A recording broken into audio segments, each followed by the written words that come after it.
آپ صلی اللہ علیہ وسلم کی سیرت طیبہ کا ایک اہم اور بہترین پہلو سیاست ہے، میدان سیاست ہے۔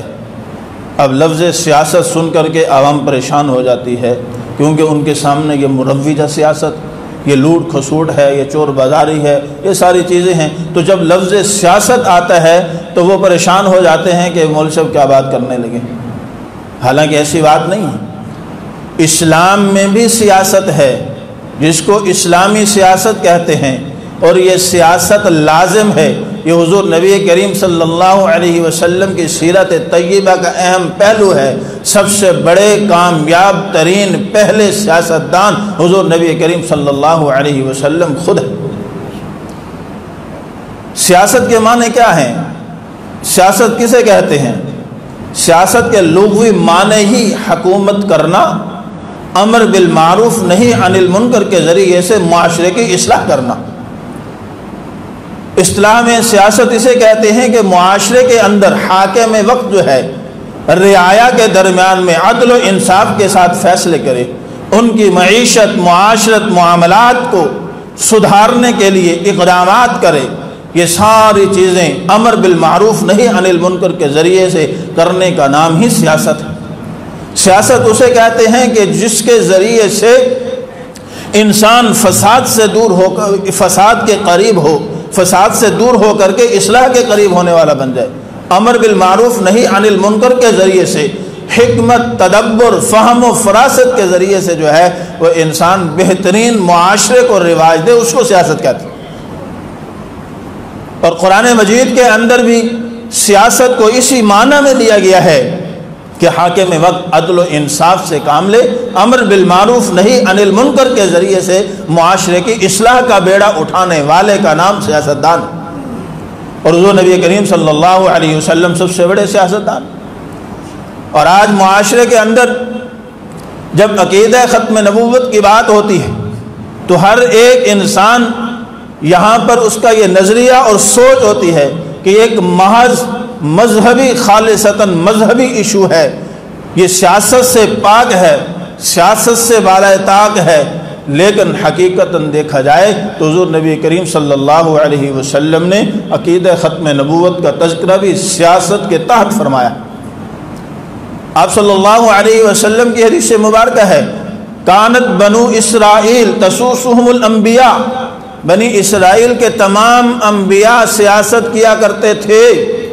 کل ما حالک اذا خالفہ، جب ایک اس دنیا سے چلا جاتا تو پھر اس کے پیچھے دوسرا آتا، وہ اس کی سیٹ کو سنبھال کر کے جو ہے وہ سیاست کرتا۔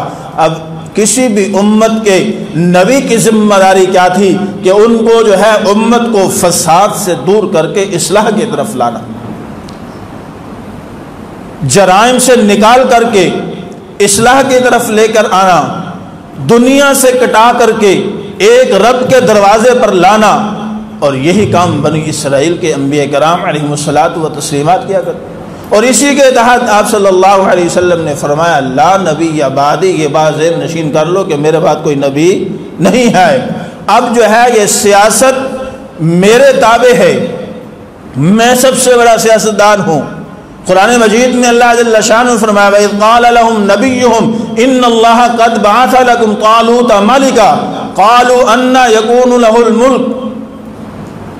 سورۃ بقرہ دوسرے پارے میں فرمایا کہ اللہ جل شانہ نے طالوت کو مبعوث کیا تمہاری طرف، بادشاہ بنا کر کے بھیجا ہے۔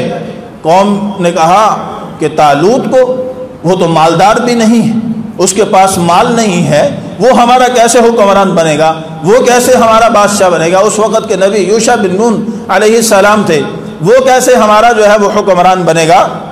اللہ جل شان فرمایا، اللہ کے نبی نے اللہ کے حکم سے فرمایا، اور قرآن میں اللہ نے بیان فرمایا کہ اللہ جل شان اللہ اصطفیٰ، اللہ نے اس کو چن لیا۔ کیوں؟ فی العلم بسطتا، وہ کیونکہ علم اور جسامت کے اندر دوسروں سے قوی ہے، اہل علم ہے، اہل علم ہونے کی بنیاد پر اللہ جل شانہ نے اس کو حکومت عطا کی ہے، تمہارا بادشاہ بنایا۔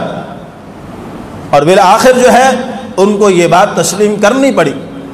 تو اس لیے خلافت کے لیے، حکومت چلانے کے لیے میدان سیاست میں کامیابی کے لیے اہل علم ہونا لازمی ہے۔ اللہ جل شانہ نے جب حضرت انسان کو بنانے کا ارادہ فرمایا تو فرشتوں سے کیا فرمایا؟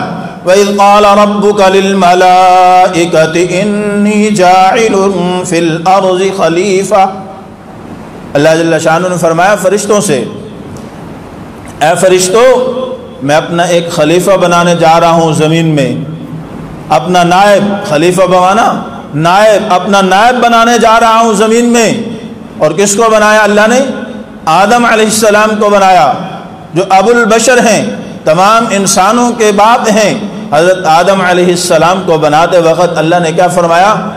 خلیفہ بنانے جا رہا ہوں، نائب بنانے جا رہا ہوں۔ پھر اللہ جل شانہ نے اپنے علم میں سے ان تمام انبیاء کو علم عطا فرما کے انسانیت کی رشد و ہدایت کے لیے، معاشرے کو پاکیزگی پر لانے کے لیے، معاشرے کو امن دینے کے لیے، معاشرے میں بھائی چارہ قائم کرنے کے لیے، معاشرے کے اندر قانون کے نفاذ کے لیے، باہمی عدل و انصاف کے نفاذ کے لیے، ایک دوسرے کے حقوق کو غصب کرنے سے روکنے کے لیے، عمل بالمعروف اور نہی عن المنکر کے لیے اللہ جل شانہ نے انبیاء کرام علیہم الصلاۃ و تسلیمات کو مبعوث فرمایا۔ اور ہر امت کے اندر سب سے بڑا علم والا، سب سے بڑا حلم والا، سب سے بڑا حکمت و دانائی والا، سب سے بڑا فہم و فراست والا، سب سے بڑا صبر و تحمل والا، سب سے بڑا حکیمانہ فیصلے کرنے والا، سب سے بڑا جج اور اہل علم اس امت کا نبی ہوتا ہے۔ نبی سے بڑھ کر کوئی اہل علم نہیں، کوئی صبر والا نہیں، کوئی حلم والا نہیں، کوئی فہم و فراست والا نہیں، کوئی قانون کو نافذ کرنے والا نہیں۔ جو سب سے زیادہ اہل علم ہے اسی کو اللہ جل شانہ نے حکومت بھی عطا فرمائی، نبوت بھی عطا فرمائی، اسی نے معاشرے کی اصلاح کا بیڑا اٹھایا، اور وہی جو ہے سب سے بڑا سیاستدان بھی تھا۔